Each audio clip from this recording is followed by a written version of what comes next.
చదువుకుందాం. దావీదు కీర్తన 36వ కీర్తన 7వ వచనం. దేవా, నీ కృప ఎంతో అమూల్యమైనది, నరులు నీ రెక్కల నీడను ఆశ్రయించుచున్నారు. 8వ వచనం కూడా చదువుకుందాం. నీ మందిరం యొక్క సమృద్ధి వలన వారు సంతృప్తి నందుచున్నారు. నీ ఆనంద ప్రవాహంలోనిదే నీ వారికి త్రాగనిచ్చుచున్నావు. నీ యొద్ద జీవపు ఊట కలదు. నీ వెలుగును పొందియే మేము వెలుగును చూచుచున్నాము. నిన్ను ఎరిగిన వారి ఎడల నీ కృపను, యథార్థవంతుల ఎడల నీ నీతిని ఎడతెగక నిలుపుము. చాలు, చిన్న ప్రార్థన చేసుకుందాం. దేవుడి మాటలు మనతో మాట్లాడినట్టుగా ప్రార్థన చేసుకుందాం. ప్రేమ కలిగిన మా తండ్రి, కృప కలిగిన మా దేవ, మీ పరిశుద్ధమైన మీ నామానికి వందనాలు నాయన. ఆదివారం ఈ ఆలయంలో ప్రకటించిన మేరకు శుక్రవారం మీ ఆలయంలో శ్రీనులో దేవా ప్రార్థన నిమిత్తమై మమ్మల్ని సమకూర్చిన విధానం బట్టి నీకు వందనాలు. 2-3 ఎక్కడుంటే అక్కడ ఉంటాను దేవుడు నాయన, మా మధ్య ఉన్నావని, మా ప్రార్థన ఆలకించుటకు నువ్వు సంసిద్ధత కలిగి ఉన్నావని నమ్ముతున్నాను. ఇదిగో నాయన, నీ సముఖం ముందు చేయబడినటువంటి నాయన తండ్రి స్తుతి కీర్తనలు ఆనందించి ఉన్నా.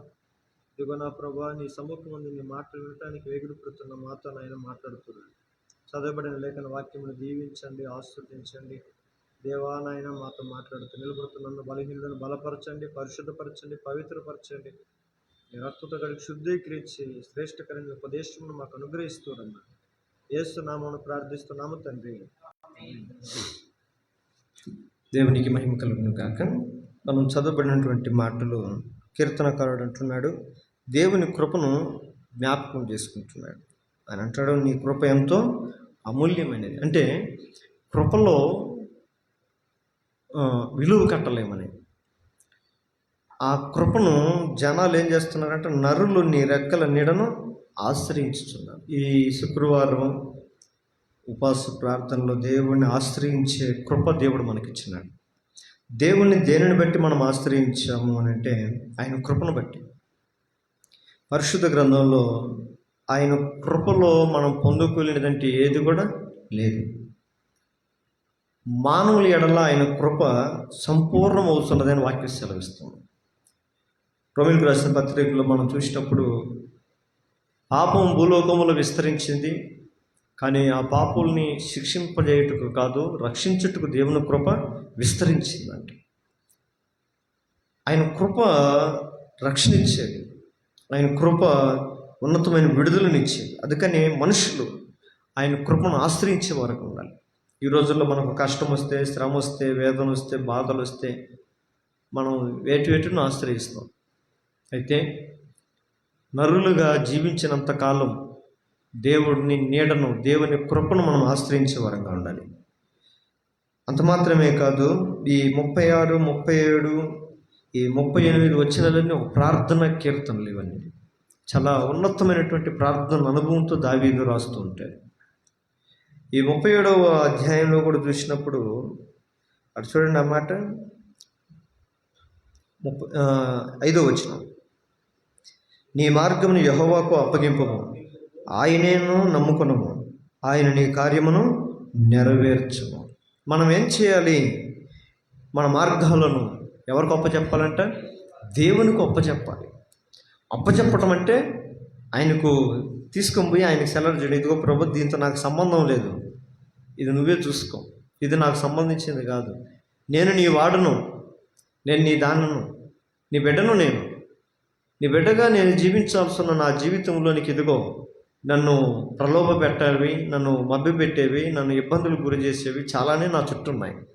అయితే వాటన్నిటిని నేనేం చేస్తున్నాను? వాటన్నిటిని నేను పట్టించుకోలేదు, కానీ నేను వాటన్నిటిని విడిచిపెట్టేవాడిగా ఉంటున్నాను. మార్గములు అని అంటే ఆలోచనలు, నడవడిక, విధానం అనేది దానికి అర్థం సూచిస్తుంది. అయితే మన ఆలోచనలు అనేకం ఉంటాయి. సామెతలు అంటాడు కదా, నరుని హృదయములు పుట్టు ఆలోచనలు అనేకము, కానీ యెహోవా యొక్క ఆలోచనే స్థిరము. మనిషి హృదయంలో ఆలోచనలు అనేకం పుడతాయి, అనేక తలంపులు కలుగుతాయి. అయితే వాటన్నిటిని దేవుడు అంటున్నాడు, ఆయన నీ మార్గములన్నిటినీ యెహోవాకు అప్పగించినప్పుడు ఆయన నమ్ముకునము, ఆయన నీ కార్యమును సఫలం చేస్తాడు.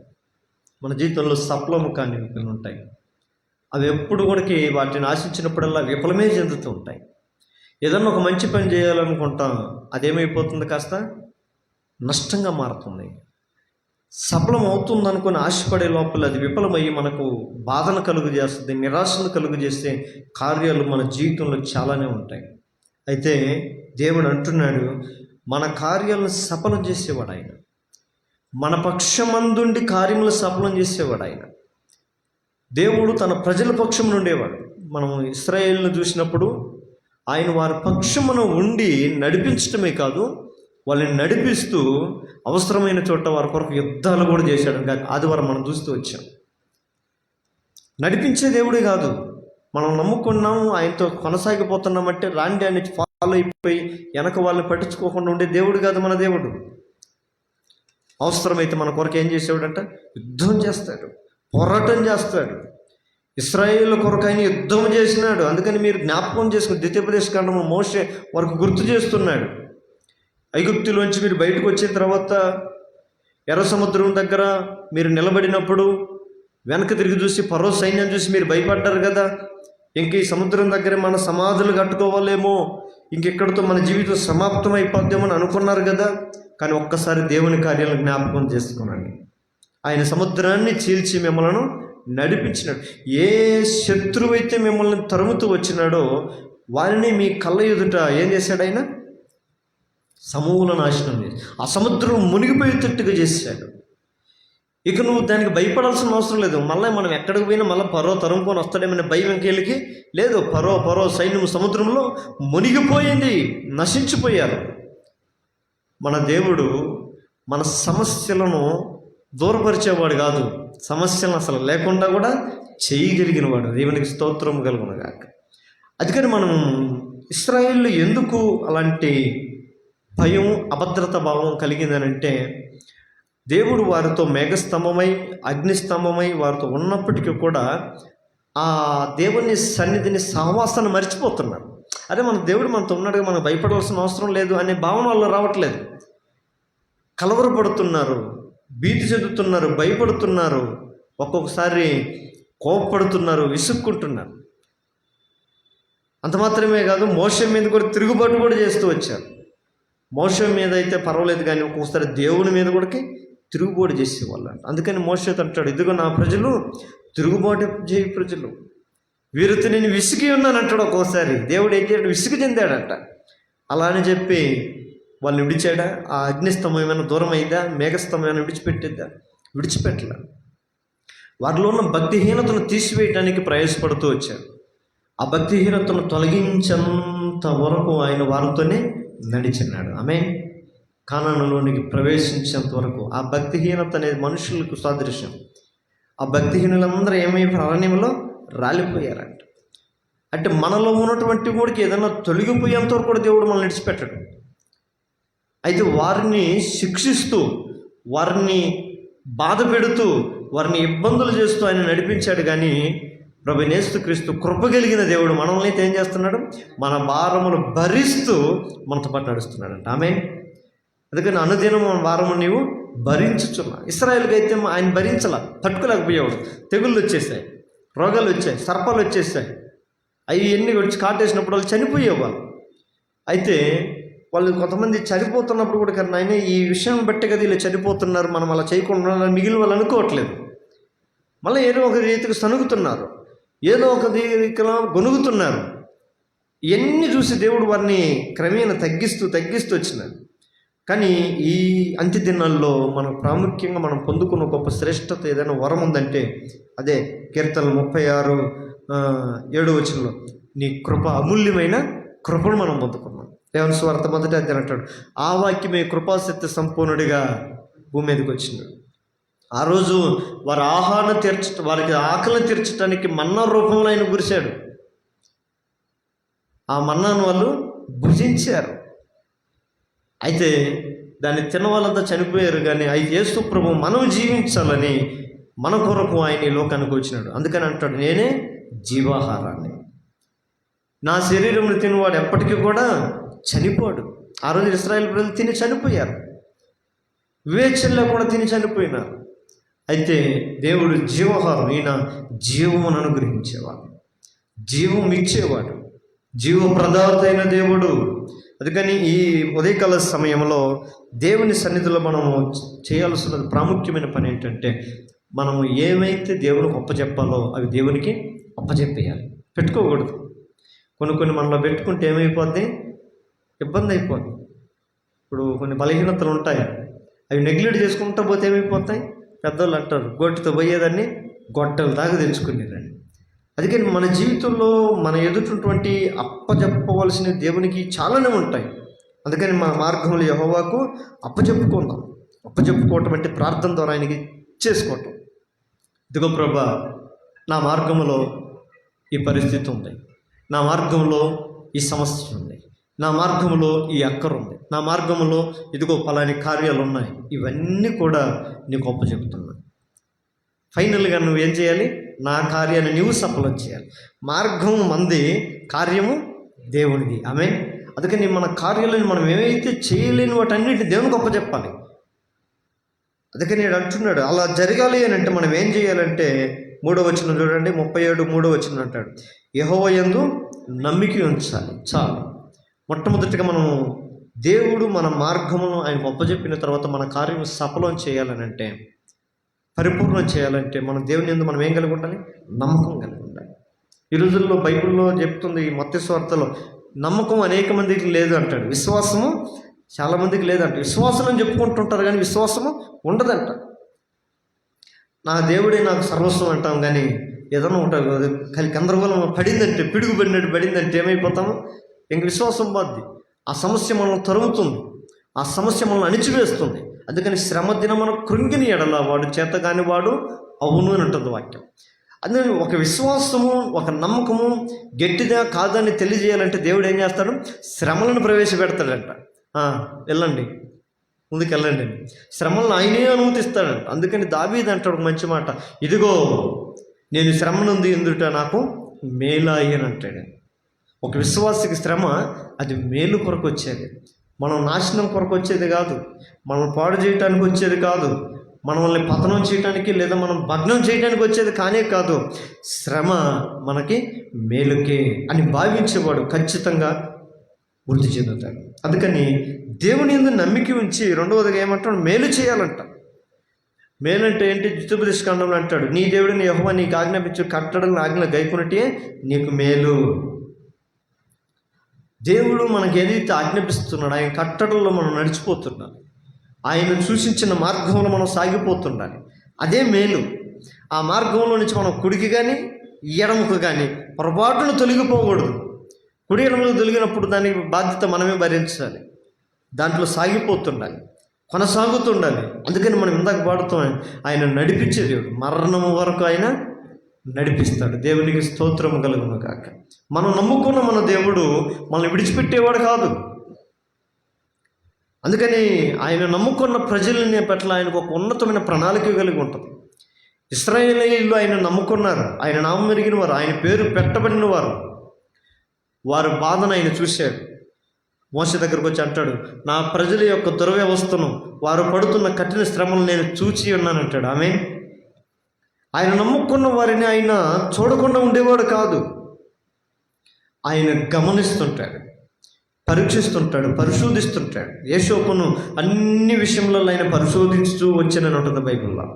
ఆయన ఏమన్నా హ్యాపీగా ఉన్నాడా? ఎటు పోయిన శ్రమ, ఎటు పోయిన కష్టం, ఎటు పోయిన అవమానం, అన్ని వేదనల మధ్య విలవిలలాడిపోతున్నాడు. కానీ దేవుడు అతన్ని విడిచాడా? విడవలేదు. ఆ శ్రమలు ఎంత కఠినంగా శ్రమ నలగొట్టబడ్డాడో అంత బలమైనటువంటి పాత్రగా దేవుడు అతన్ని నిలబెట్టాడు. ఆమె మన జీవితంలో కష్టాలు ఉన్నాయని, దేవుని నమ్ముకొని బాధలు ఉన్నాయని, దేవుని నమ్ముకొని వ్యధలు ఉన్నాయని, దేవుని నమ్ముకొని అనేకమైన సమస్యలు కూడా నా జీవితం సాగిపోతుందని దేవుని పట్ల విశ్వాసంలో సన్నగిల్లకూడదు.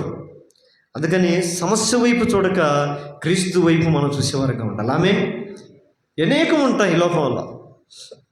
అందుకని చాలామంది చెప్తూ ఉంటారు, కొంతమంది వాళ్ళు వీళ్ళు ఆటుపోటు మాటలు మాట్లాడుతూ ఉంటారు, చీటుపోటు మాటలు మాట్లాడుతుంటారు, కుక్కలు గవినట్టుగా గవ్వుతూ ఉంటారు. ఏనుగు ఎట్టబోద్దంట రోడ్లో, కుక్కలు ఎన్ని గవ్వుతున్నాయి, ఏనుగు ఎట్టబోద్దంట, ఏమి దాని మార్గం అది మాత్రం సైలెంట్గా వెళ్ళిపోతుంది. అంతే మనం కూడా అంత ఏనుగులు అంటే బలము కలిగి యెహోవా యందు నమ్మిక ఉంచిన వాడు బలము కలిగి ఉందురు. ఆమేన్. దేవుని ఎడల మనం నమ్మిక ఉంటే మనం బలం ఉంటాం. చిన్న చిన్న విషయాలకి, చిన్న చిన్న కొన్ని వార్తలకి మనం భయపడం. అందుకని దేవుడిని నమ్మిక ఉంచేవాడు చెడ్డ వార్తకు జడీయుడు అని అంటుంది. ఏదంట? జడీయుడు అంటాడు. మనమైతే ఎడమలో ఎగిరెట్టు పక్క పడిపోతాం. ఏదన్నా ఒకటి వచ్చింది, అదిగో నీకు పలానా నష్టం కలిగిందయ్యా అంటే, అమ్మా నాకు ఇంత ప్రార్థన చేస్తేనే, ఇంత విశ్వాసంగా ఉంటేనే, దేవుని పట్ల ఇంత నమ్మకంగా ఉంటేనే నాకెందుకు ఇట్లా వచ్చిందని చెప్పి గడిబిడైపోతాం. అయితే దుర్వార్తకు ఎవడంటాడు? జడీయుడు అంట, నిబ్బరంగా ఉంటాడు. అందుకని నీతిమంతులు సింహం వలె ధైర్యంగా ఉంటారంట. వాళ్ళు భయపడరు. నీతిమంతులన్నా, విశ్వాసులన్నా, నమ్మకం కలిగిన ఇవన్నీ ఒకే పదానికి అర్థం. యోబు దేవుని పట్ల నమ్మకం కలిగిన వాడు అంటాడు. ఎన్ని బ్యాడ్ న్యూస్, ఇటు పక్క నుంచి ఒక బ్యాడ్ న్యూస్, ఇటు పక్క నుంచి ఒక బ్యాడ్ న్యూస్, ఇటు పక్క నుంచి ఒక బ్యాడ్ న్యూస్, అన్ని 4 వైపుల నుంచి ఏమొచ్చాయి ఆయనకి? అన్ని బ్యాడ్ న్యూసే. కానీ చెల్లించాడా? ఒక్కసారి కూర్చున్న చోట్లను కూర్చొని దేవునికి ఏ మహిమ కలుగును కాక అన్నాడు. దేవునికి స్తోత్రం. ఇది కదా విశ్వాసం అంటే. అందుకని నా ప్రాణం దేవుని నమ్ముకొని మౌనంగా ఉన్నదంటాడు. ఎవరు? దావీదు. ఎందుకయ్యా మౌనంగా ఉన్నావు? నువ్వేమన్నా మనిషిలో చచ్చినావా? నీకు భయం లేదా? నాకు భయం లేదు.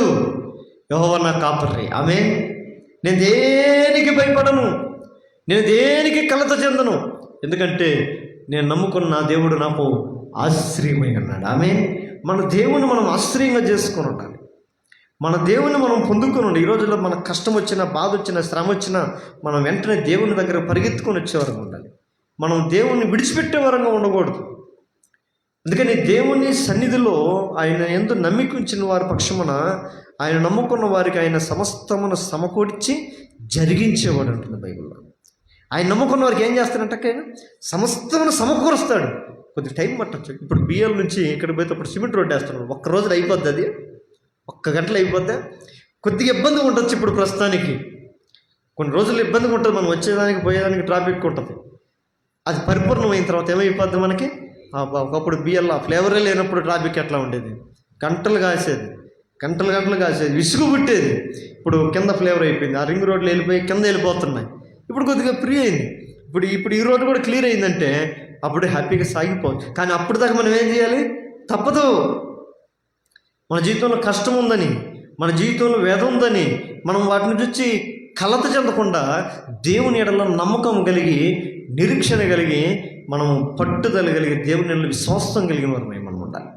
అందుకని దేవుడు మన మార్గములను, మన కార్యములను సఫలం చేయాలనంటే యెహోవాను నీవు నమ్ముకొని ఏం చేయాలంట? మేలు చేయాలంట.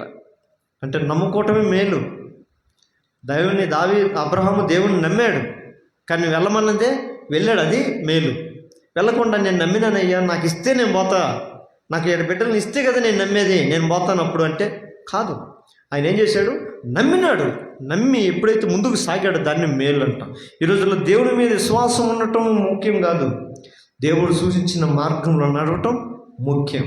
అప్పుడు నడుస్తూ మనం వెళ్తూ ఉంటే ఆయన మన మార్గంలో ఎదురొచ్చిన ఏదైనా సరే మన ముందుండేది ఎవరో ఆయన చూసుకుంటాడు. అందుకని మిమ్మల్ని ముట్టువాడు నా కనుగుడ్డును ముట్టువాడు. మనం ఒక్కోసారి దేవుడిని వెనకేసి మనం వెళ్ళామనుకోండి, అన్నీ మూతిపల్లని రాళ్ళు కొట్టుకుంటాం, ముఖం దెబ్బలు తింటాం, కొన్ని సమస్యలు పడతాం. అవన్నీ ఏవి జరగకూడదంటే మన మార్గాన్ని దేవునికి అప్పచెప్పాలి. ప్రభా, నాకు ముందు నువ్వు నడువయ్యా, నేను నీ గొర్రెను, నువ్వు నా కాపురగానే ఉండాలి, నా వెనకుండమాక, నాకు ముందు నడిపించు, నీ అడుగు జాడలో నడుస్తాను. అందుకని యేసు ప్రభు కూడా అన్నాడు, ఒక నడవాల్సినటువంటి ఒక శ్రేష్టమైనటువంటి ఒక మార్గం సూచించాలంటే ఆ మార్గమును నేనే అన్నాడు. అందుకని నేనే మార్గమును అన్నాడు. ఒక విశ్వాసి, ఒక క్రైస్తవుడు పరిపూర్ణంగా ఈ లోకంలో ఎప్పుడు సంపూర్ణత చెందగలడు అని అంటే దేవుడు సూచించిన మార్గంలో నడిచినప్పుడు. ఆయనదంటూ ఒక ప్రత్యేకమైన మార్గం ఉంది. ఆ మార్గంలో నడిచిన వాడే ఆయన నమ్ముకున్నవాడు విశ్వాసం. ఇస్కరియోతు యోధ ఆ మార్గంలో నడవలేకపోయాడు, కొంతవరకు నడిచాడు. నడుస్తుండే కొంత ఏమైపోతుంది? ఇరుకైపోతుంది. యేసు ప్రభు ఇరుకైపోతున్నప్పుడు ఒకరోజు ఒక మాట చెప్పాడు, నా మార్గము సంకుచితమై ఉంటుంది, నా మార్గము ఇరుకైన మార్గం అని చెప్పాడు. వీడికి ఇంకా వెళ్ళే కొంత ఇరుకైపోయింది, ఇంకా నడవలేని పరిస్థితి వచ్చింది. ఇంకా నడవటం కంటే కష్టం అని చెప్పి వెనుదిరిగిపోయినాడు. వెనుదిరిగిపోయినాడు. వాడు వెనుదిరిగి పోగొట్టుకున్నది ఏంటో కాదు. అపోస్తల కార్యం అంటాడు, దేవుడు 12 సింహాసాల్లో ఒక సింహాసనాన్ని కోల్పోయాడు, అత్యున్నతమైన స్థానాన్ని కోల్పోయాడు, అన్నిటికి మించి పరలోక రాజ్య భాగ్యాన్ని కోల్పోయినాడు. ఈ రోజుల్లో దేవుని మార్గం మనం నడవలేక వెనకడుగేస్తాం.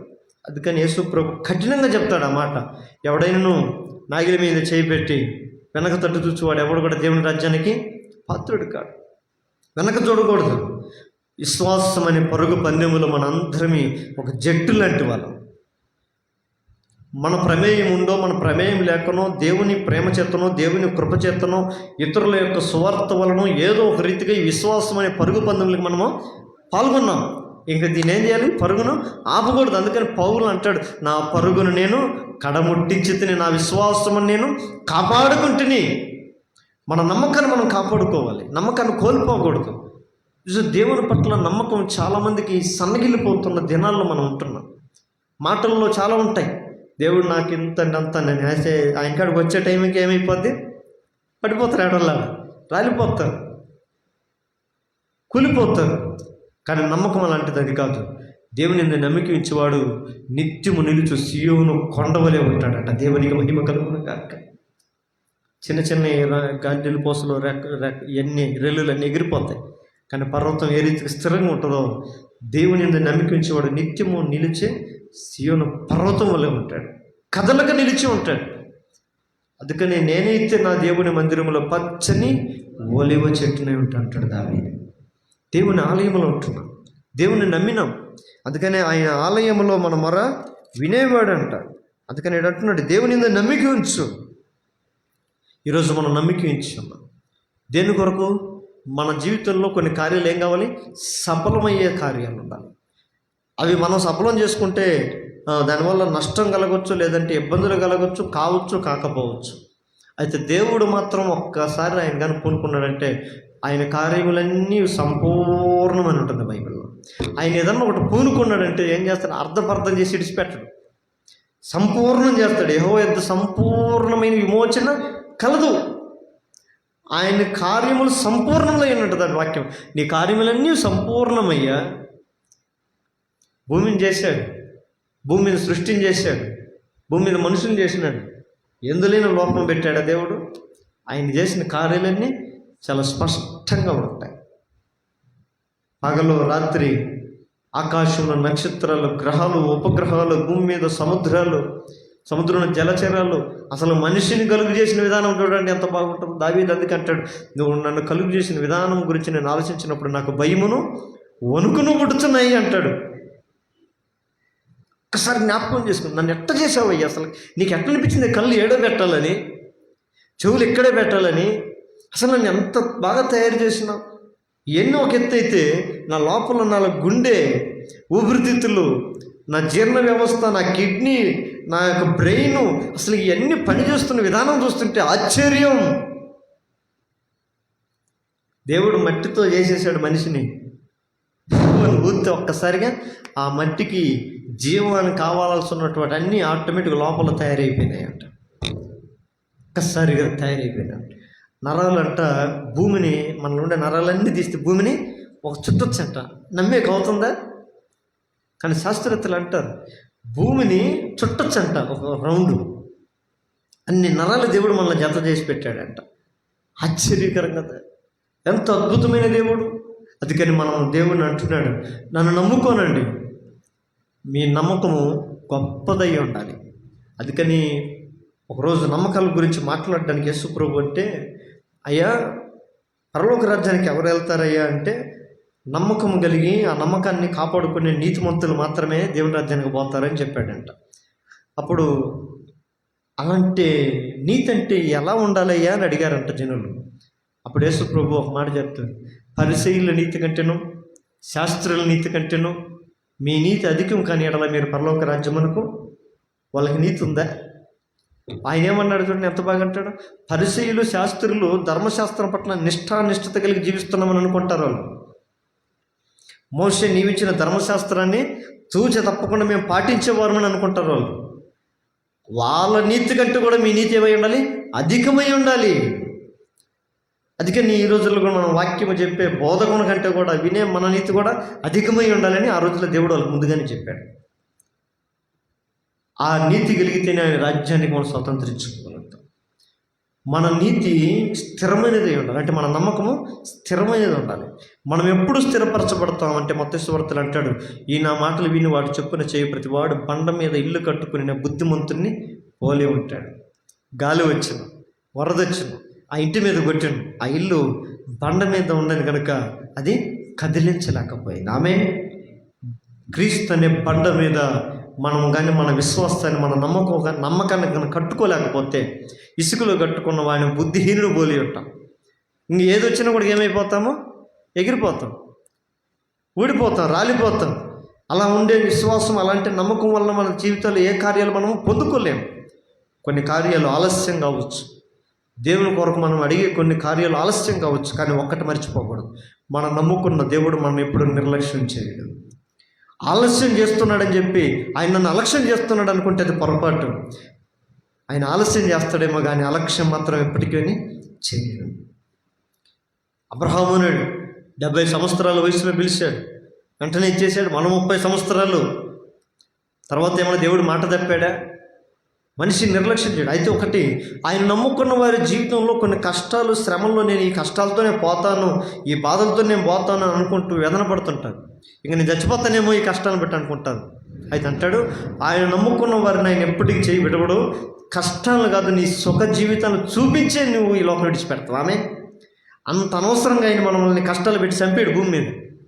మనం పడిన కష్టానికి, మనం పడిన ప్రయాసానికి, మనం పడిన వేదనకి ఒకరోజు ఆయన తీరుబడిగా మనం వాటన్నిటి గురించి అనుకొని ప్రభువుని ఆనందించే, ప్రభువుని ఆరాధించే ఒక ఉన్నతమైన సమయాన్ని భూమి మీద మనం కేటాయిస్తాడు.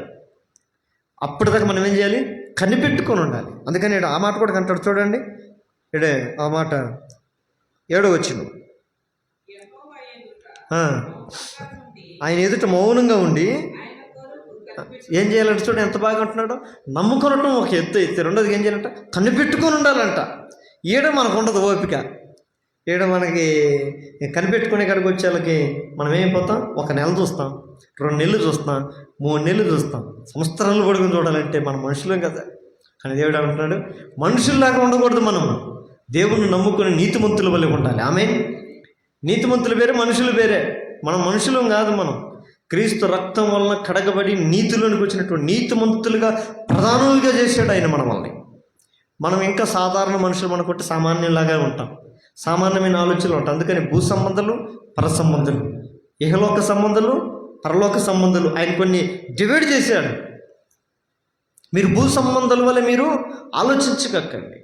మత్తయి సువార్త 7వ అధ్యాయం మనం చదివినప్పుడు అంటాడు, ఇది అన్ని జనులు ఏమి కావాలని ఆలోచిస్తుంటారు, మీరు అన్ని జనుల వల్ల మీరు తలంచగాకండి, అంటే ఆలోచించగాకండి. ఏమి తిందామో, ఏమి త్రాగుదామో, ఏమి ధరించుకుందామో, రేపు ఏం చేయాలో, వచ్చే నెలలో ఏం చేయాలంటే కాదు. కొంతమంది వచ్చే సంవత్సరం చేయాలి.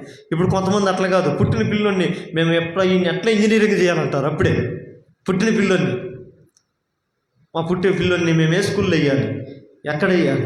అమ్మ పెళ్ళి కాకముందు కొంతమంది ప్లాన్, నేను పెళ్ళి అయితే పిల్లలు కానీ ఇట్లా చేయాలి, అట్లా చేయాలని. అది కాదు. దేవుని యొక్క ఉన్నతమైనటువంటి ఉద్దేశాన్ని మనం ఎరిగే వరంగా ఉండాలి, కనిపెట్టుకునే వరంగా ఉండాలి. ఆయన నమ్ముకోవటం ఒక ఎత్తు, నమ్ముకున్న దేవుని కొరకు మనం తన కొరకు కనిపెట్టుకుని వారి ఎడల ఆయన కృప చూపువాడు. ఆమె దేవునికి మహిమ కలుగును గాక. ఈరోజు మనం ప్రార్థనతో కనిపెట్టుకుని ఉండాలి, విశ్వాసంతో కనిపెట్టుకుని ఉండాలి. ప్రార్థన అనేది అందుకనే దేవుడు మనకి ఇచ్చింది. విసుగుకుండా ప్రార్థన చేయాలంట. ఏం చేయకూడదంట? విసుక్కోకూడదంట. విసుగుక మనం ఏదైతే మన దేవుడు మన జీవితంలో చెయ్యాలి అని ఆశపడుతున్నామో దాన్ని పట్టుకొని పట్టుదల కలిగి ప్రార్థించాలి, ఎడతెగక ప్రార్థించాలి, నమ్మకము కలిగి ప్రార్థించాలి, పొందుకునేంత వరకు మనం ప్రార్థించాలి.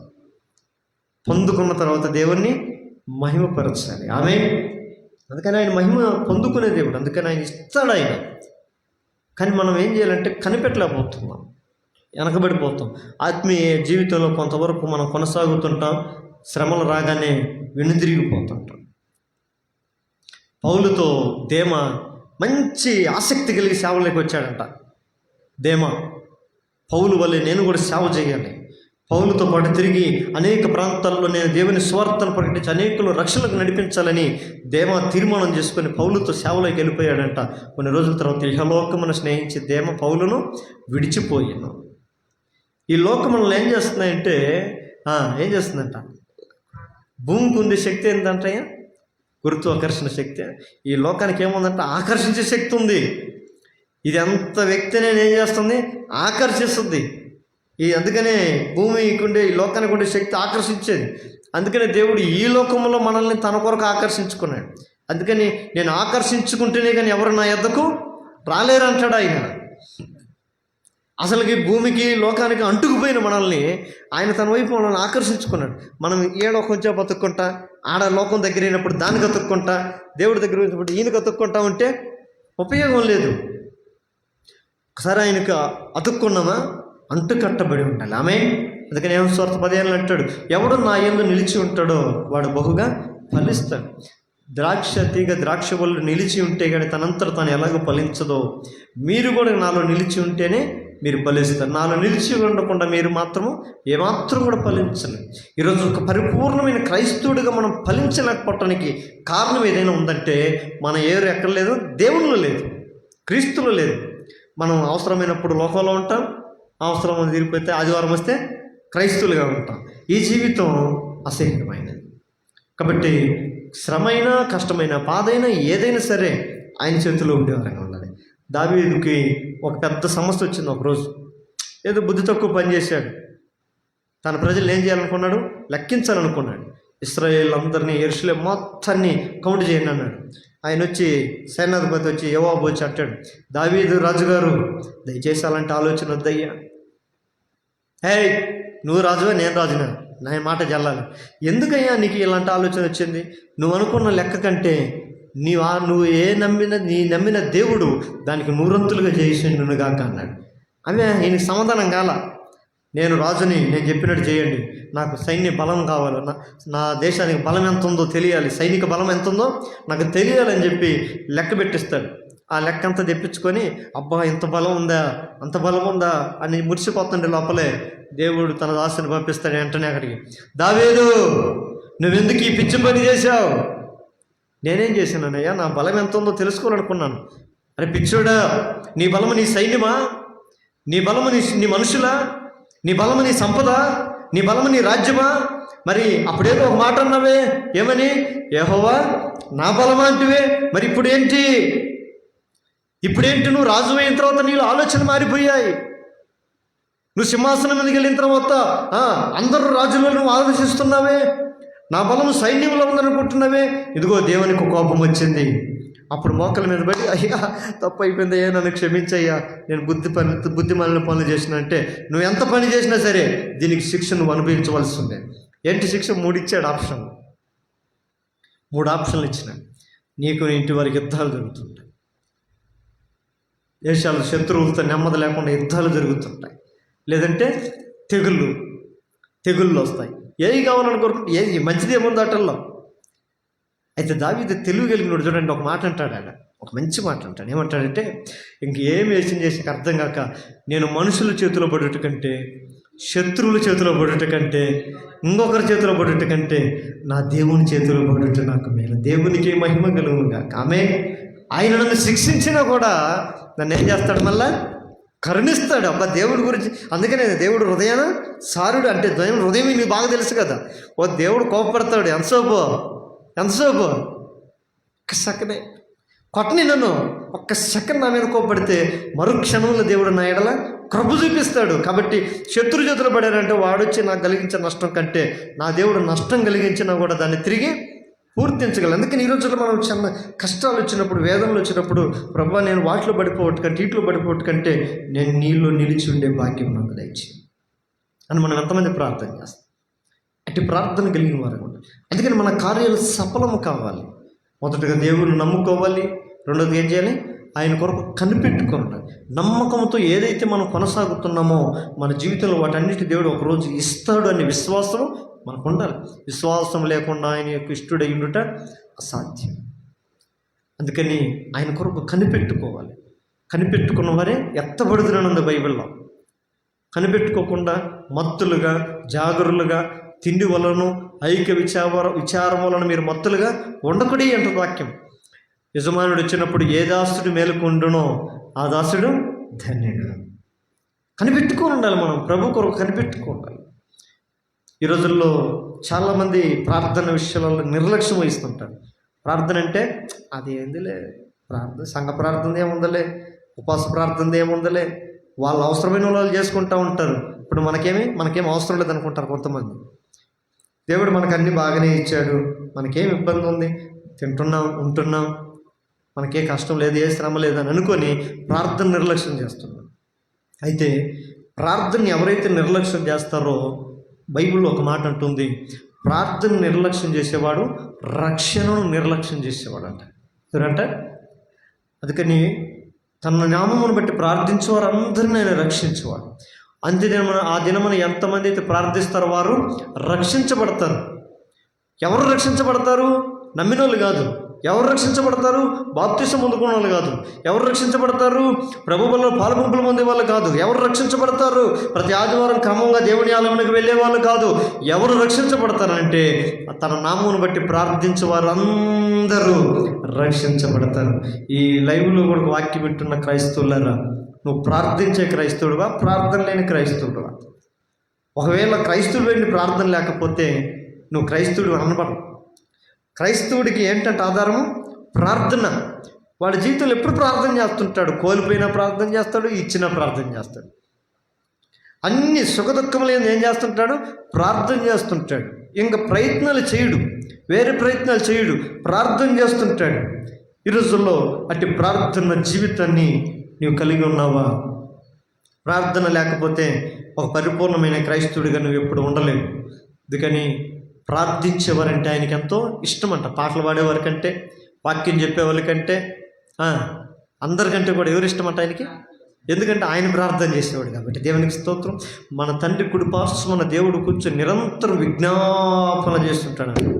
నిరంతరం అంట ఆయన తండ్రి కుడి పార్శ్వమున కూర్చొని నిరంతరము మన కొరకు విజ్ఞాపన చేసేవాడు. అందుకని భూమి మీద కూడా విజ్ఞాపన చేసేవాళ్ళు అంటే ఆయన స్నేహితులు. అందుకని అబ్రహాము దేవుడికి ప్రార్థించాడు కాబట్టి ఆయన ఏమయ్యాడు? అతనికి స్నేహితుడు అయ్యాడు. భూమి మీద ఎవరు ఆయనకి స్నేహితులు అయ్యా అంటే ప్రార్థించే వాళ్ళే. వాక్యం చెప్పేవాళ్ళు కాదు, పాటలు పాడేవాళ్ళు కాదు. ఆదివారం దేవుని మందిరానికి వచ్చి మేము దశమ భాగాలు ఇస్తాం, పరిచర్యలు అన్నింటిలో ఉంటాం, మొత్తంలో ఉంటాం అనేవాళ్ళు కాదు. ప్రార్థించే వాళ్ళే ఆయన స్నేహితులు. ఆమేన్. ఆయన ఏ రీతి ప్రార్థన అనుభవం కలిగి ఉన్నాడో భూమి మీద కూడా మనం కూడా ప్రార్థన అనుభవం కలిగి ఉండాలి. అట్టి అనుభవం ప్రార్థన మనల్ని దేవునికి ఏం చేస్తుంది? ఏకం చేస్తుంది, కలుపుతుంది. ఎప్పుడు సంభాషణలో, ఫోన్లో మనం మాట్లాడుతున్నట్టుగా దేవునితో ప్రార్థన ఎప్పుడు ఆయన వినికిడిలో ఉంటుంది. ఆమేన్. కాబట్టి కనిపెట్టుకున్న వారంగా ఉండాలి. మూడవదిగా చూద్దామా? మూడవ మాట అదే 39వ వచనం, 37, 39 కీర్తన 37 అధ్యాయం 39వ వచనం.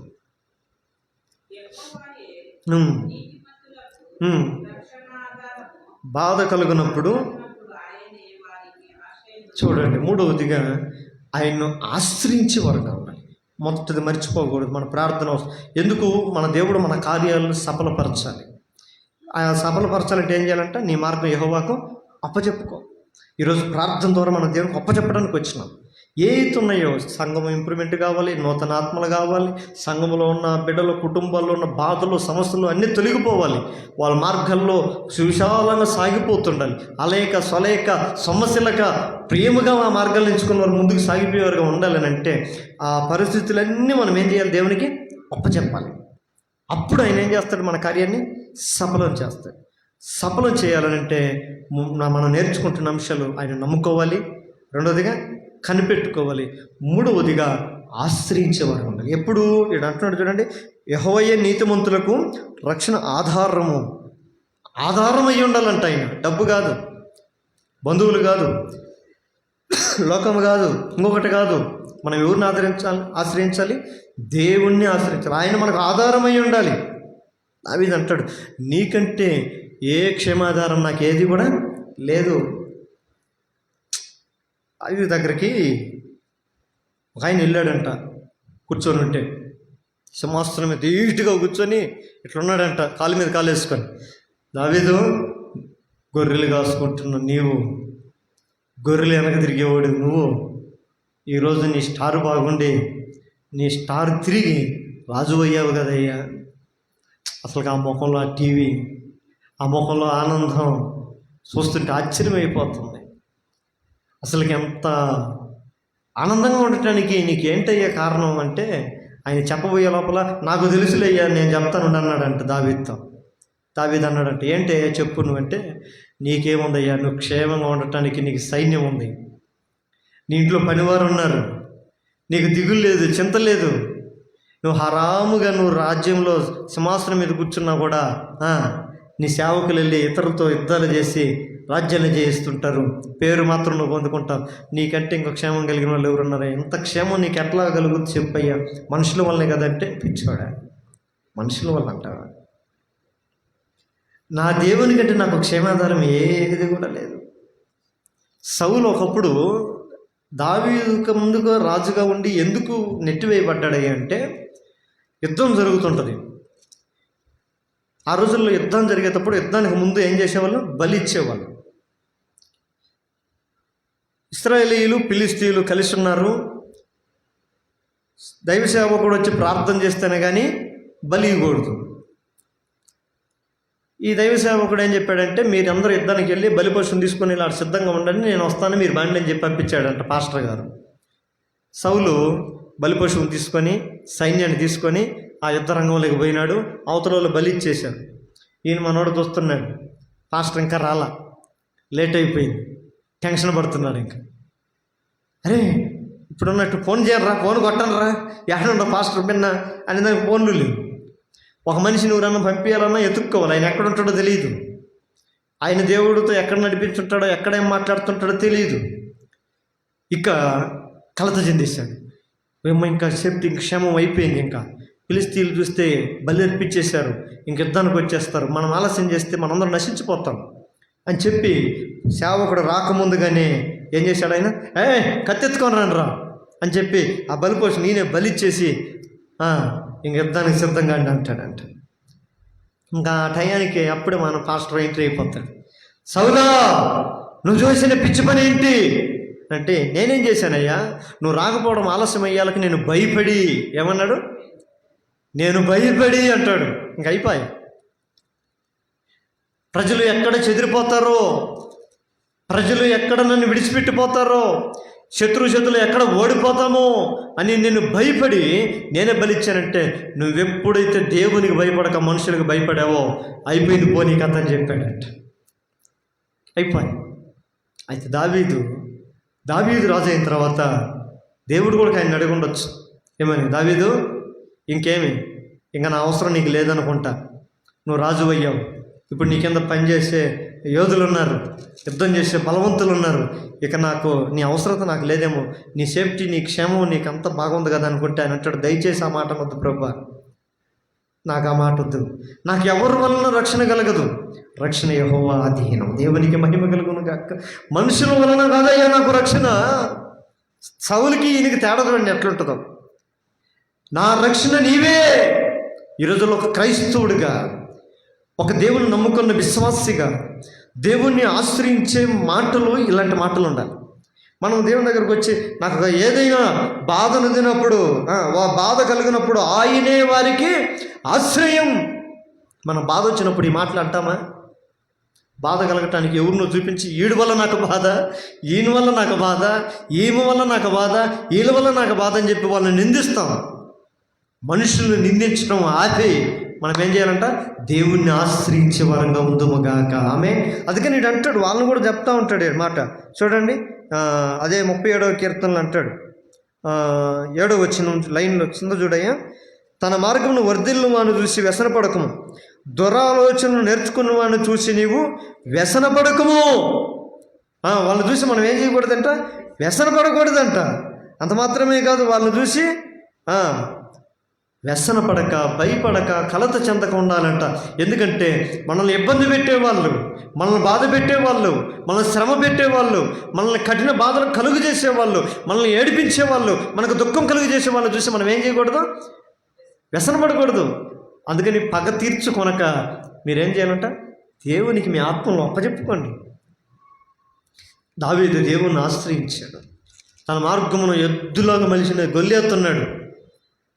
కానీ ఆయన నేను జయించలేనని చెప్పి సౌలేమో చేతులు ముడుచుకుని కూర్చున్నాడు. దావీదైతే నేను దేవుణ్ణి ఆశ్రయించి దేవుని నామమును బట్టి నేను నీ మీదకి వస్తున్నాను.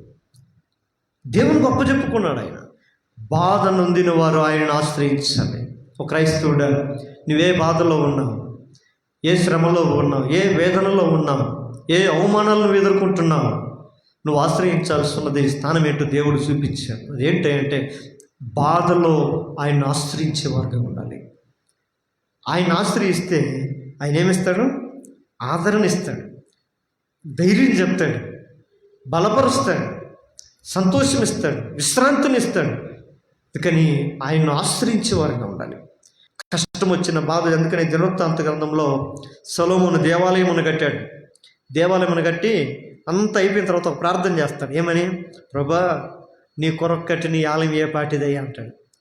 అది కట్టేటప్పుడు ఎంత కష్టపడి ఉంటాడు. ఈ దేశం నుంచి ఆ దేశం, నలువైపు దేశాల నుంచి అనేక రకమైన బంగారము, ఎండి, ఇనుము, మ్రాణులు, సకలమైన వాటిని సమకూర్చుకొని కష్టపడి ఆలయం కట్టాడు కదా. కష్టపడి దేవుని మందిరం కట్టాడు. అంత అయిపోయిన తర్వాత ఒక మాట అంటాడు, నేను కట్టిన మందిరం నీకే పాటిది లేయ్యా, అయినా దీంట్లో నువ్వు ఎట్లా నివసిస్తావు? ఇది నేను పట్టేది కాదు కదా. నీ సింహాసనం ఆకాశం, నీ సింహాసనం ఇది భూమి, నీ పాదపీఠం అయ్యా. నీ కొరకు కట్టే ఆలయం ఏ పాటిది? అయితే ఒకటే, ఈ మందిరంలో ఎవరైతే ప్రార్థన చేయడానికి వస్తారో, బాధ వచ్చినా కానీ, కరువు వచ్చినా కానీ, ఇబ్బంది వచ్చినా కానీ, శత్రువుల భయం వలన కానీ, ఏ పరిస్థితి వలన కానీ వాళ్ళు ఏదన్నా భయముతో ఈ స్థలంలోనికి వచ్చి మోకళ్ళేసి ఆకాశముందని నీ వైపు చేతులు చేసి ప్రార్థించినప్పుడు, నువ్వు ఆకాశమునందుండి ఈ స్థలంలో ఎవరైతే ప్రార్థన చేస్తారో వారి కార్యములు నీవు నిర్వహించుదువుగాక. ఈ ప్రార్థన దేవుడికి చాలా ఇష్టమైంది. మళ్ళీ నెక్స్ట్ అధ్యాయంలోకి పోయే లోపల సొలొమోనుతో దేవుడు అంటాడంట, సొలొమోను, నువ్వు నా సముఖమందు చేసిన ప్రార్థన నేను అంగీకరించి ఉన్నాను.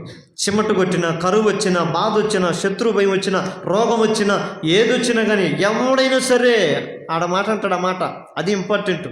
క్రైస్తవులని అనడం, ఎవడైనాను నా పేరు పెట్టబడిన ఆలయములకు వచ్చి తమ తగ్గించుకొని ఆకాశమందున్న నా ఎడల చేతులతో ప్రార్థిస్తే నేను వారి ప్రార్థన అంగీకరించి వారిని బాగు చేసేదని అంటాడు. ఆమె దేవునికి మహిమ కలుగును గాక. అందుకని బాధ కలిగినప్పుడు ఆయన సన్నిధిని ఆశ్రయించే వరంగా ఉండాలి, ఆయన సహవాసమును ఆశ్రయించే వరంగా ఉండాలి. ఈ రోజుల్లో బాధల్లో చాలామంది దేవునికి ఏమైపోతున్నారు? కనుమరుగైపోతున్నారు. బాధల్లో కొట్టుకొని వెళ్ళిపోతున్నారు.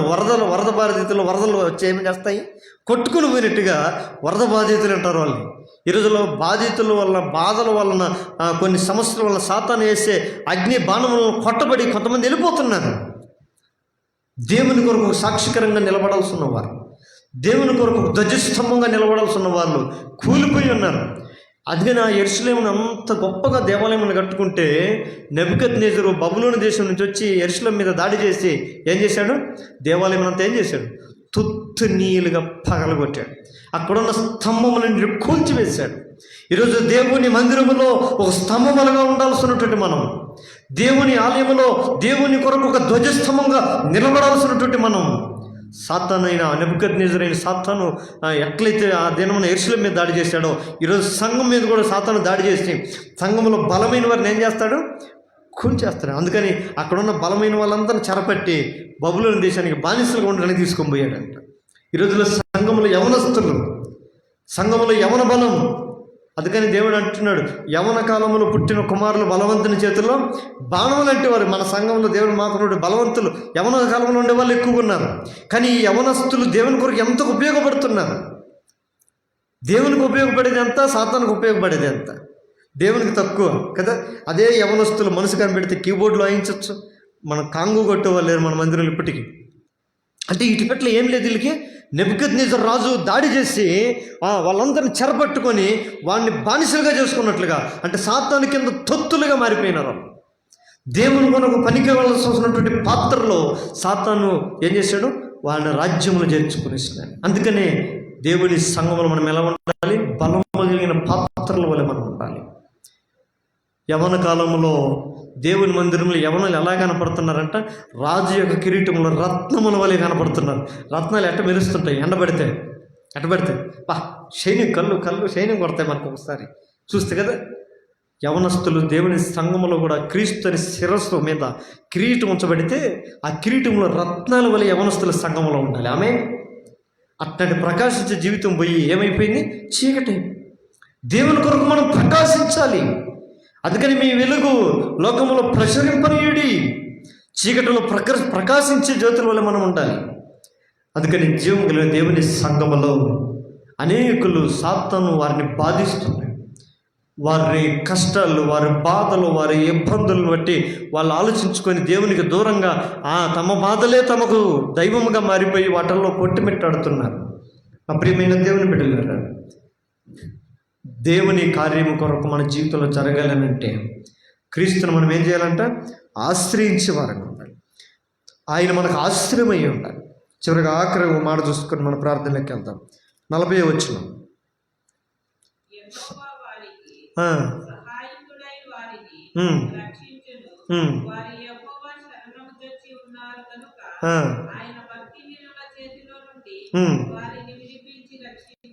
భక్తిహీనుల చేతుల్లో నుంచి వారిని విడిపించి రక్షించు. చివరికి ఆఖరికి మనం విడిచిపెట్టాల్సింది ఏంటి అంటే భక్తిహీన. అంటే భక్తిలో హీనం ఉండకూడదు. భక్తిహీనులు ఎవరయ్యా అంటే భక్తి అని చెప్పుకుంటూ భక్తి శక్తి లేని వారిని భక్తిహీనులు అంటారు. క్రీస్తులో మనం ఒక మంచి భక్తి కలిగిన వారుగా లోకానికి కనబడుతూ దానికి తగిన శక్తి మనం లేకపోతే మనం వ్యర్థమే. కానీ భక్తిహీనులను ఆయన ఏం చేస్తారంట? హసించుకుంటాడు. దావీదుతో ఒక మంచి అంటాడు, ప్రతి ఉదయమున నేను భక్తిహీనులందరినీ నేను సంహరిస్తున్నాను అంటాడు. అంటే మనలో ఉన్న భక్తిహీనతను దేవుడు ఏం చేయాలి? తీసివేస్తాం. ఈరోజు సంఘములు ఏముండకూడదు? భక్తిహీనత ఉండకూడదు. భక్తిహీనుల సంఘము నాకు అసహ్యం అంటాడు ఆయన. భక్తిహీనులతో నా పాటు నన్ను సమకూర్చకయ్యని దావీదు కూడా ప్రార్థన చేస్తాడు. సంఘంలో ఎవరు ఉండాలి? భక్తి పరులైన ఉండాలి. అందుకని ఎందుకయ్యా భక్తి కలిగి ఉండాలంటే కేవలము ఆయనకి ఎవరు ఇష్టమంట? నేను భక్తులే నీకు ఇష్టం. భక్తి కలిగిన వారంటే ఆయనకి ఎంతో ఇష్టం అంట. ఈరోజు మనం భక్తి కలిగి ఉండాలి. మనం కలిగిన చిన్న జీవితంలో అయినా సరే మనం ఏం కలిగి ఉంటే భక్తి కలిగి ఉండాలి. ఆ భక్తి మనకి ఏం చేస్తుంది అంటే గొప్ప భాగ్యాన్ని కలుగు చేస్తుంది. ఆమె మనం ఎంత భక్తి కలిగి ఉంటామో అంత గొప్ప భాగ్యవంతులుగా ఉంటాం. భక్తి అదే పిండి కొద్ది రొట్టె అంటారు కదా పెద్దలు. పిండి కొద్ది రొట్టె, భక్తి కొద్ది భాగ్యం. మన జీవితంలో సౌభాగ్యంగా ఉండాలంటే భక్తి జీవితం కూడా శ్రేష్టంగా ఉండాలి.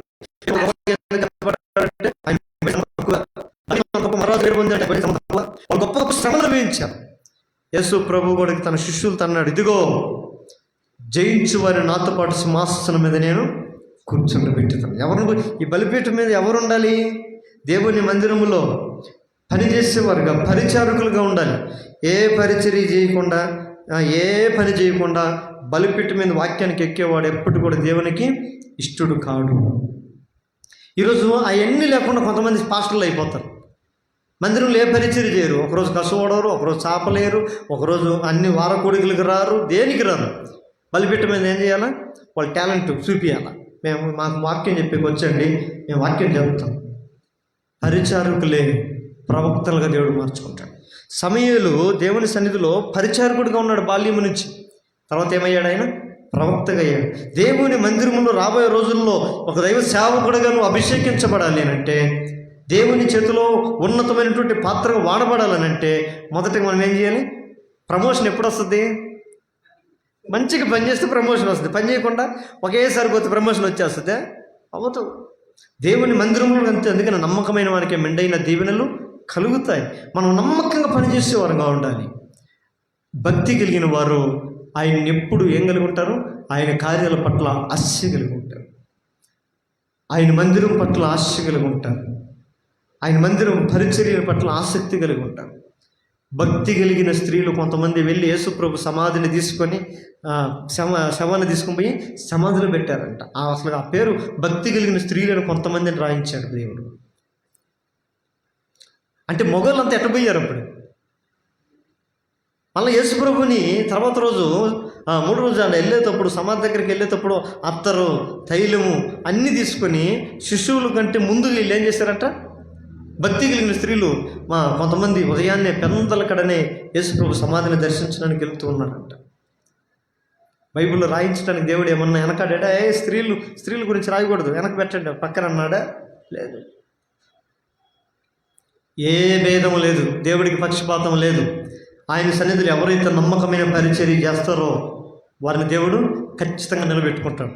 దేవుడు ఎదుట దావీదు నమ్మకంగా ఉన్నాడు కాబట్టి సౌలు అతన్ని ఎంతకంతకు అణిచివేయాలనుకున్నా కూడా దేవుడు అంతకంతకు లాస్ట్కి సౌలు అతను అంతం చేయాలనుకున్నాడు, కానీ అంతమైపోయి ఆ సింహాసనం మీద దావీదుని కూర్చోబెట్టాడు. దేవుని మందిరంలో మనం నమ్మకంగా సేవ చేస్తుంటే సేవకుడు ఒకవేళ మనల్ని అణిచివేసినా కూడా, సేవకుడు ఏమో ఈడు వాక్యం చెప్తే వీళ్ళందరూ ఈడు వైపు తిరుగుతారు అని సేవకుడు ఒక్కోసారి ఛానల్ వాక్యం బాగా చెప్పాలి ఏం చేస్తారు, అణిచివేస్తారు. నా కుటుంబం బాగుండాలి, నా పిల్లలే, నా కొడుకులే, నా సంతానమే వృద్ధి చెందాలా. పొరపాటును వాళ్ళని కానీ ఎక్కించింది అనుకో, జనాలు ఏమైపోతారు, వాడు వైపు తెప్పడతారని దేవుడిచ్చిన కృపావరం కలిగిన వారిని అణిచివేస్తుంటారు. అయితే దేవుడు మన పక్షమున కానీ ఉంటే దావీదుని హెచ్చించినట్లుగా దేవుడు మనం కూడా హెచ్చించగలడు. ఆమేన్. దేవునికి స్తోత్రము కలుగును గాక. మోకాళ్ళ మీదకి వద్దాం. ఇదిగో ఈ ప్రార్థన దినమన దేవుడు మనకు జ్ఞాపకం చేస్తుంది ఒకటి, నీ మార్గం యెహోవా గొప్ప చెప్పుకో, అప్పుడు ఆయన నీ కార్యమును సఫలపరుస్తాడు. ఒప్ప చెబుతాం, ప్రార్థన ద్వారా ఒప్ప చెబుతాం. మన మార్గం ముందు ఏమున్నాయి, మార్గంలో ఏ వస్తున్నాయి,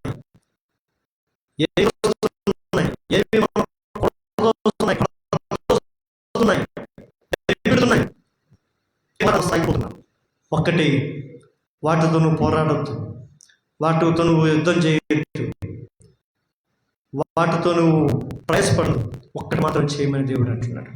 నా గొప్ప చెప్పు, నా గొప్ప చెప్పు, నా కుమారుడా, నా కుమార్తె, నా గొప్ప చెప్పు. నువ్వు నా గొప్ప చెబితే నీ కార్యాన్ని నేను సంపాదిస్తాను. ఈ కార్యాలు ఉన్నాయి, ఇవి సమస్యలు, అనారోగ్య సమస్యలు, ఆర్థిక సమస్యలు, అసమాధాన సమస్యలు నన్ను వెనక లాక్కుతున్నాయి. నా మార్గంలో, నీ మార్గంలో నేను ముందుకు సాగిపోకుండా ఉండటానికి, నన్ను పడద్రోయుటకు అనేక రకాలైన పరిస్థితులు నా ముందు ఉన్నాయి నాయన. ఈ మధ్యాహ్న కాల సమయంలో వాటన్నిటిని గొప్ప చెబుతున్నాను.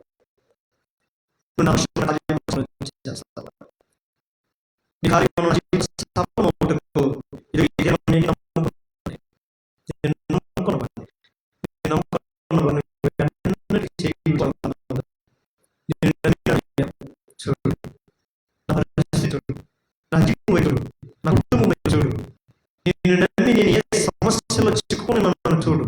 వాటన్నిటి నుంచి నన్ను విడిపించిన ఆయన, నాకు సమాధానం కలుగు చేయను, నాకు నెమ్మది కలుగు చేయను. నేను నమ్మి దగ్గరకు వచ్చినాను, నా ప్రాణంలో ప్రాణం పుట్టించబడి, నా ప్రాణంలో విశ్రాంతి తెచ్చేవాడిని. నా జీవితంలో పోరాడి పోరాడి పోరాడి అలసిపోయి ఉన్నానయ్యా, సలసిపోయి ఉన్నానయ్యా, సమస్యలిపోయి ఉన్నానయ్యా, బలహీనుడైపోయినయ్యా. ఇదిగో నిన్ను నమ్మినాను తండ్రి. నీ దగ్గరకు వచ్చిన బలహీనులందరినీ నువ్వు ముట్టు బాగు చేసినావు కదా, నేను కూడా నిన్ను నమ్మి దగ్గరకు వచ్చినాను. నా బతుకును బాగు చేస్తావా, నా జీవితాన్ని బాగు చేయి ప్రభువా, నేనుంటున్న సంఘమును బాగు చేయి ప్రభువా. సంఘములు మేమందరము నా తండ్రి నిన్ను నమ్ముకొని నీ యందు నమ్మకము కలిగి మేము మేలు చేసేవారుగా ఉండునట్లుగా మమ్మల్ని సిద్ధపరచండి. మేలైనది తెలుసుకొని పరీక్షించి అందులో నడవమన్నావు. నీ మార్గమే కదా మేలైనది నాయన. ఈ లోకములో నీ మార్గము కంటే మాకేది ఉత్తమమైనది, సర్వోత్తమమైన మార్గములో మిమ్మల్ని నడిపించేది అన్నావు కదా నా తండ్రి. ఈ లోకంలో అనేక మార్గాలు ఉన్నాయి. నేను మార్గమును తప్పి తొలగిపోకుండానట్లుగా నాకు కాపురవై శ్రేష్టమైన మార్గమున, చక్కని మార్గమున, క్షేమకరమైన మార్గమున, శాంతికరమైన జలముల యొద్దకు చేరునట్లుగా, పచ్చి గల చోట్లలోనికి నన్ను చేరునట్లుగా నా మార్గం ముందు నువ్వు ఒక మంచి కాపురవై నన్ను నడిపించదువు గాక అని నీకు అప్పచెప్పుకుంటున్నా. నువ్వు నన్ను నడిపించకపోతే నేను దారి తప్పిపోతానయ్యా. నువ్వు నన్ను నడిపించకపోతే నేను మార్గం తొలగిపోతానయ్యా. నువ్వు నాకు కనబడకపోతే నేను దృష్టి తొలగి చెంచులుడనైపోతాను తండ్రి. నేను నమ్మినాను, నువ్వు నా ఎదుట ఉండాలి. ఇశ్రాయేలు నడిపించినట్లుగా నన్ను నడిపించుటకు నా ఎదుకు రా. ఇది మొదలుకొని నేను నిన్నే నమ్మి నేను ముందుకు సాగిపోనట్లుగా నాకు సహాయం దయచేయాలి. రెండవదిగా నా తండ్రి, నేను నమ్మిన నేను నా జీవితంలో కార్యం చేయగలమని కనిపెట్టుకునే ఒక పరిపూర్ణమైన విశ్వాసం నాకు దయచేయాలి. కొన్ని విషయాల్లో నేను నమ్మిక కోల్పోయి ఉండొచ్చు, కనిపెట్టుకునే విషయంలో సహనాన్ని కోల్పోయి ఉండొచ్చు, విశ్వాసం చెదిరి ఉండొచ్చు. నన్ను క్షమించు. ఇదిగో నీ కొరకు కనిపెట్టుకున్నాను. ఎవరి కొరకు కనిపెట్టుకున్న వాళ్ళు ఎవరిని ఆయన సిగ్గుపరచడన్నావు కదా నా తండ్రి. నేను నీ కొరకు కనిపెట్టుకున్నా. నేను లోకంలో సిగ్గుపడే పరిస్థితి ఎప్పటికీ నాకు రానివ్వకు. ఇతరులు నన్ను చూసినప్పుడు ఇదిగో వీళ్ళు దేవుడు ఏమాయను, వీళ్ళు దేవుడు ఏమాయను, ఇవి ప్రార్థనలు ఏమాయను, వీళ్ళు వెళ్తున్న దేవుడు వీళ్ళని రక్షించలేదా, వీళ్ళకి సహాయం చేయలేదా అని శత్రువులు నా గురించి చెప్పుకొనకుండానట్లుగా నా జీవితంలో కార్యాలు జరిగించేసయ్యా. నిన్నే నేను కనిపెట్టుకుని నీ కొరకు ఎదురు చూస్తున్నాను. ఒకవేళ నీ ఎదురు చూసే విషయంలో నా జీవితంలో నైనా ఆలస్యం జరుగుతుందని బలహీనుడైపోతున్నానేమో.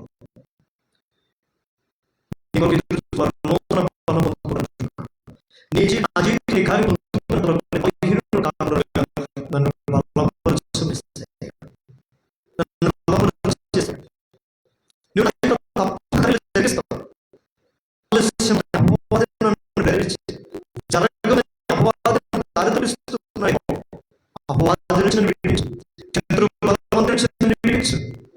నిన్నే నమ్మి ఉన్నాను. నీ కొరకు నేను కనిపెట్టుకుని నీ కొరకు ఎదురు చూస్తున్నాను.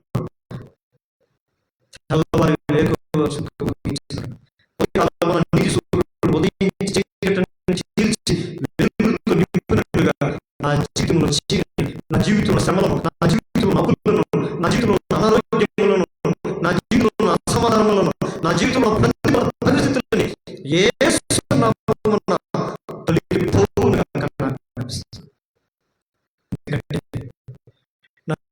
నీవేనా ఆయన ఆశ్రయించేవాడు.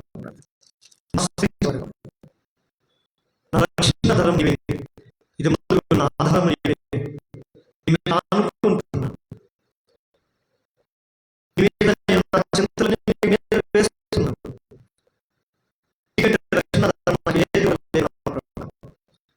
కాబట్టి నా ప్రాణం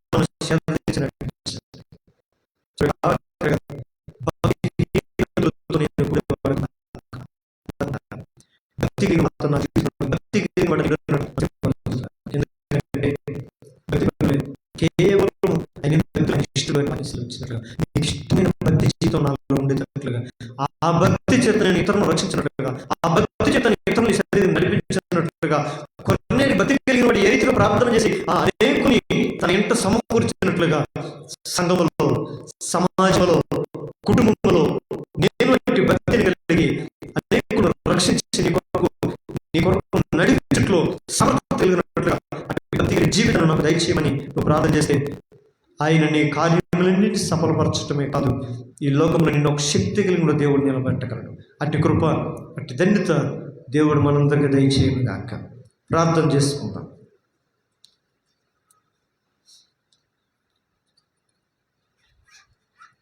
ప్రార్థన చేయండి.